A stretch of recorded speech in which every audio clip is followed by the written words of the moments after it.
look at this piece of art. I was actually able to create it without touching brush to paper. How do you think I did that? Was it magic? Was it through the power of my mind? Believe it or not, science has the answer. I was able to create this through the power of magnetic force. So what does that look like? All I did was I took some screws, dipped them in some paint, and then took a magnet and I run that on the bottom of the box. By creating this art, we are able to model how fields exist between objects, exerting forces on each other, even though they're not in direct contact. How cool is that? The closer I get the magnet to the screws, the more I can move them around. It's this invisible magnetic field that is moving things around without physically touching them.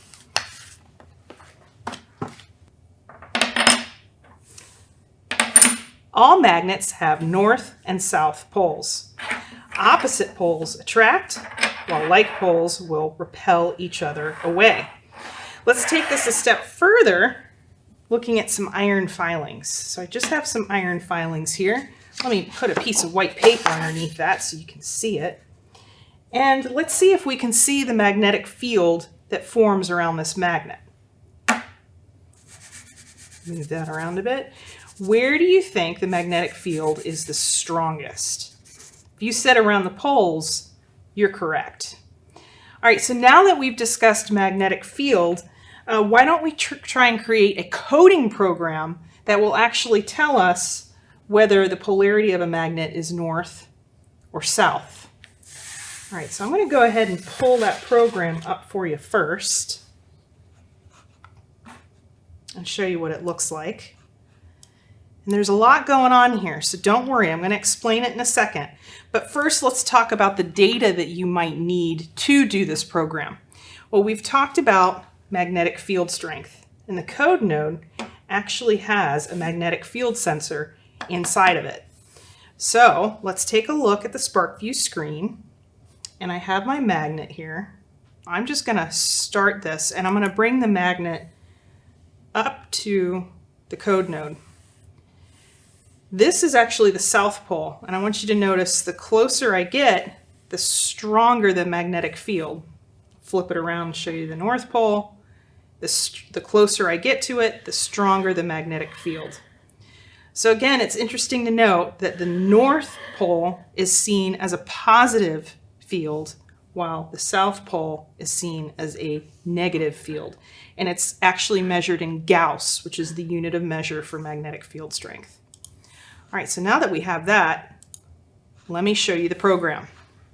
I'm just going to explain it quickly, show it to you working, and then we're going to build it step by step together because there are some key pieces here that you might need help with. All right, so initially I'm telling the program that I want the code.Node to be off, so no lights will be turned on when the program first starts. This particular program, we're going to be creating 3 variables, north and south for the poles, and then heading for our measurements. I'm going to explain how to do this shortly. All of these numbers here actually represent the 5x5 LED array in the code.Node. We're telling the program to run continually until I push button number 1 or I hit stop. Then we're setting the heading, which is the mathematical piece we're going to need in this program, to read as the magnetic field strength. We're going to be using absolute value, and just as a reminder, an absolute value is always going to be a positive number. And we're going to state if the heading is greater than 1 Gauss, because remember positive was the north pole, it's going to illuminate N on the 5x5 LED array. If the measurement is less than -1, that's going to indicate a south pole measurement. And then this final one here just clears everything out so it doesn't continually say one or the other. All right, this is a pretty big program, so let's build it block by block together. Don't worry if you can't keep up, because you're going to be able to refer to this video to help you out, and you can also refer to your book as your resource. So the focus that I am going to be looking at in my book is going to be magnetic polarity, and that's where I'll find the program. All right, let's start from scratch. I'm going to click the code, go to the hamburger, and start a new experiment. All right, first I'm going to click on sensor data, and this is where you're going to see all the sensors on the code node that you can enable or disable. For this activity, the only thing I'm going to need is magnetic field strength. So I'm going to disable the others, except for let's leave the button. Because remember we said we could turn our program off if we clicked on button 1. So we'll save that guy.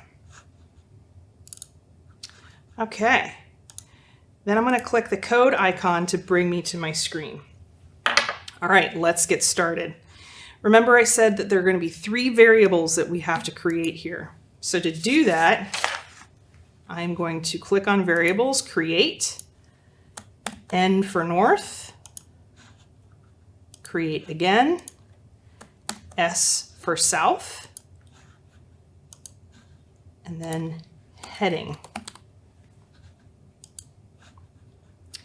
All right, so we want to start with the light on the 5x5 LED arrays actually being blank. We don't want anything showing up. So I pulled out from hardware, I was able to pull out this block that will tell us what to do with that array.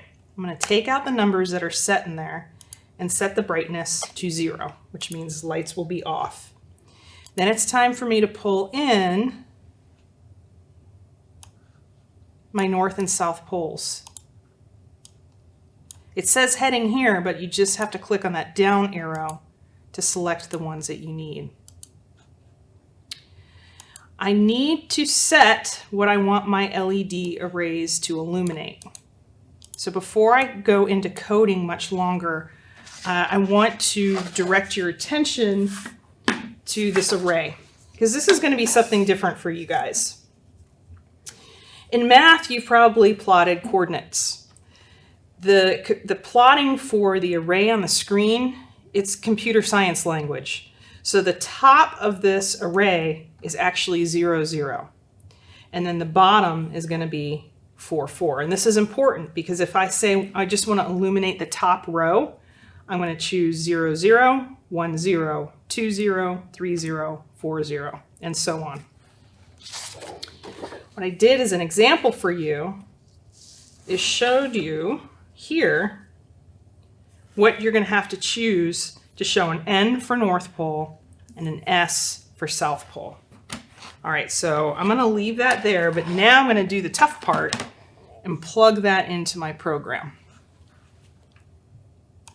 So the coordinates I need for this are going to be 04, 03, 02, and so on. Again, don't worry if you miss something here.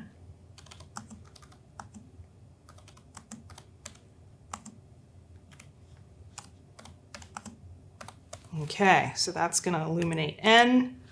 Now let's do south. You'll notice that I don't have commas in there. That's okay. If you want to add them, you can. It won't hurt the program. I just think it's easier not to put them in.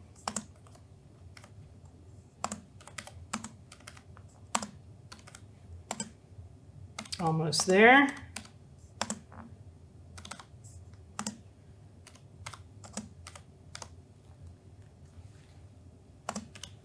And last one.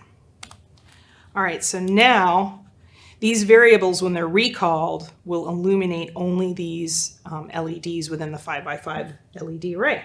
All right, then I'm going to pull in a loop. This is going to tell the computer to continually run through this program until I do something to stop it. So until, and we said we'd have a little fun with this one, so we'll say we can stop the program when the value of button 1 is equal to 0. All that means is I'm pressing button 1. Okay, now I'm going to recall and set my heading to the value of the magnetic field strength. I'm going to bring in a logic block, and I'm going to have it state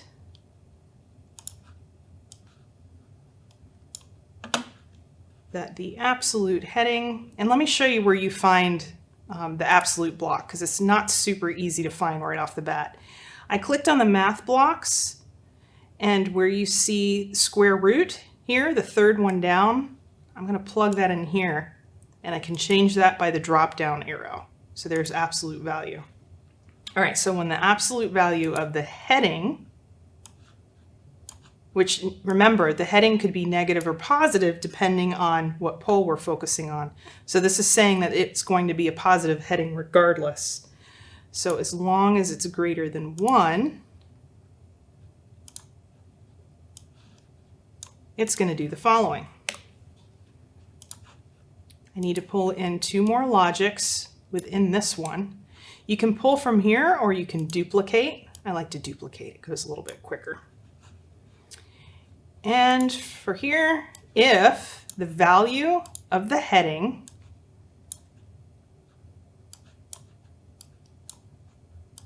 don't let that deter you. They like to run away from you sometimes. All right. If the value of the heading is greater than 1, this is a positive number, I am going to have the lights. This is where I can recall that variable. There we go. Set brightness to 5. So if the value of the heading is greater than 1, it's going to illuminate and show an N. I'm going to duplicate this block just to make things go quicker. But if the value of the heading is less than -1, then I want it to illuminate with an S for south. And then to make sure it doesn't stick with one of these, you have to clear all, then set. If you hadn't done that, you're going to see N and S all together on the screen, and that's kind of a mess. And I got one more block. If else. So if absolute value greater than 1, it's going to do one of these 2 things. If not, I want it to have the light off. All right, so there's a lot going on there. I'm going to do a quick check of my program. Everything looks where it's supposed to be. All right, so let's draw our focus now to the code node and my magnet. So I have my bar magnet and I have my code node. And if I have done my program correctly, when I hold the south pole up to the magnetic field sensor here, it's going to say S on the screen or N. Let's give it a whirl. I start. Excellent. It appears that we have done it correctly. I know that this was a pretty extensive program. There were a lot of pieces to it. Important things to remember are how you program the LED array if you want to do that in the list format, and also how to create the variables so you can recall that information later in your program. Good luck. I hope you have a lot of fun. This has been Magnetism.